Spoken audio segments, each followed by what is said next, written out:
Tearing out pieces of me.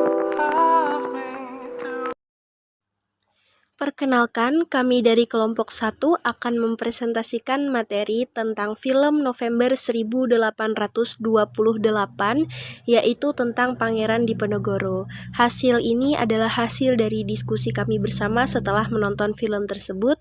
Perkenalkan, nama-nama kelompok kami. Nama saya Nida Maratu Solehah bersama teman-teman saya, Sukma Ramita Dini, Adisti Kusuma Wardani, Nuvita Anggraini, Rosa Nurul Rahmah, dan Linda Selvia. Sinopsis film November 1828.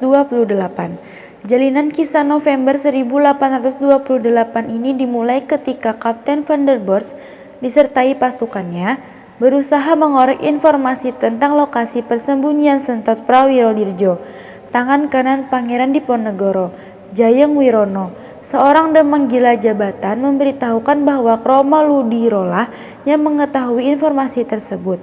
Kromo Ludiro pun ditangkap dan ditawan sepanjang proses interogasi dan mata rantai peristiwa yang ditimbulkannya.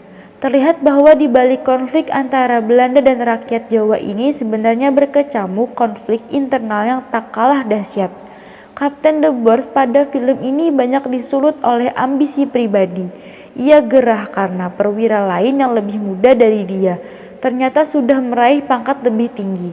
Alasannya karena ia merasa mereka orang Belanda tulen dan Van Eycken hanya seorang Indo. Sebaliknya, Letnan Van Eycken yang juga seorang Indo diam-diam bersimpati terhadap rakyat Jawa dan menolak untuk menghalalkan segala cara. Next, yaitu makna film November 1828. Nah, film ini menceritakan tentang sebuah kelompok penduduk desa di Jawa yang memberontak melawan pemerintahan penjajahan Hindia Belanda.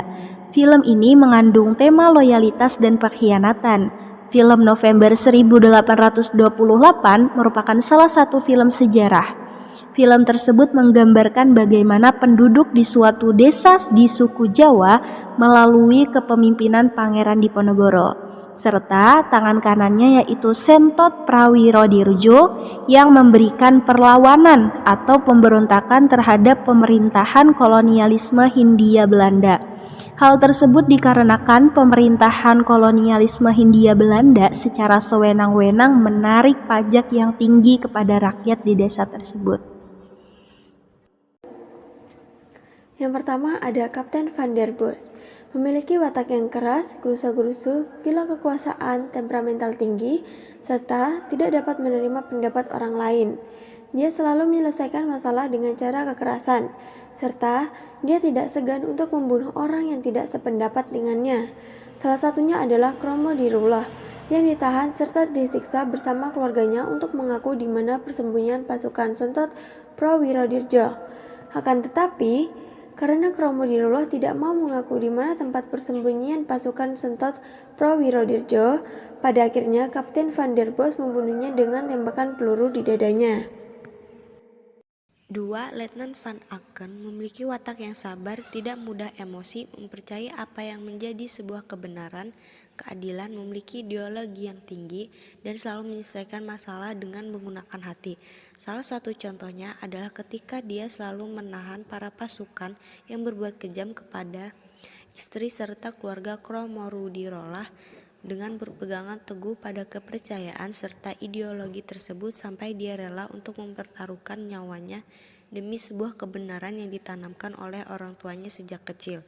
3. Demang Jayeng Wirono, pengadu domba, gila akan kekuasaan, penjilat bermuka dua, mata duitan, dan tidak memiliki prinsip atau ideologi dalam kehidupannya. Salah satu contohnya adalah ketika dia melaporkan Kromo Ludiro kepada Kapten Van der Bos yang berakhir pada penangkapan terhadap Kromo Ludiro.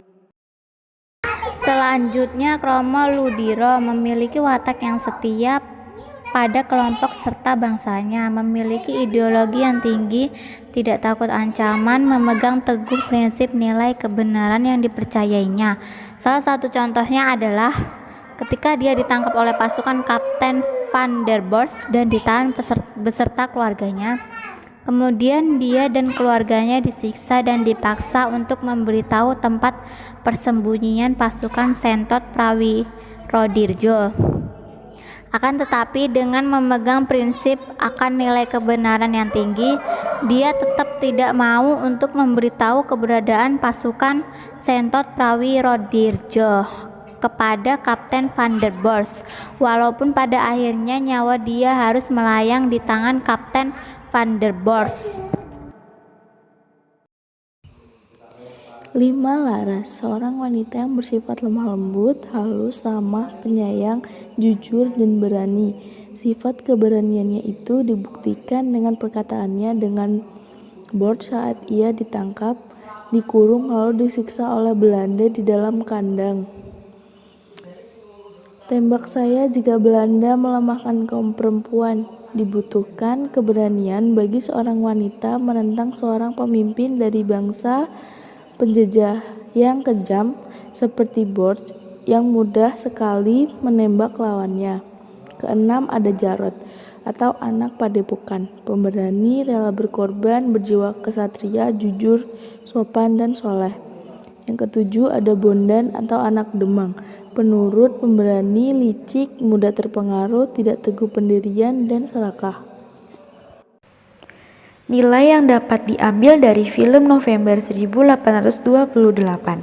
Kepribadian tokoh tersebut bisa kita jadikan pelajaran dalam kehidupan sehari-hari, di mana orang yang berambisi pada kekuasaan dan kekayaan pada akhirnya akan mendapat sebuah kekecewaan dan kerugian. Sebaliknya, orang yang memiliki prinsip dan ideologi yang tinggi serta memegang teguh nilai kebenaran akan harum namanya meskipun sudah mati. Sebuah pembelajaran yang luar biasa dalam film November 1828 ini untuk pencarian nilai kepemimpinan dan kepribadian kepada para generasi penerus bangsa Indonesia, sehingga generasi bangsa Indonesia memiliki jiwa nasionalisme dan patriotisme yang tinggi.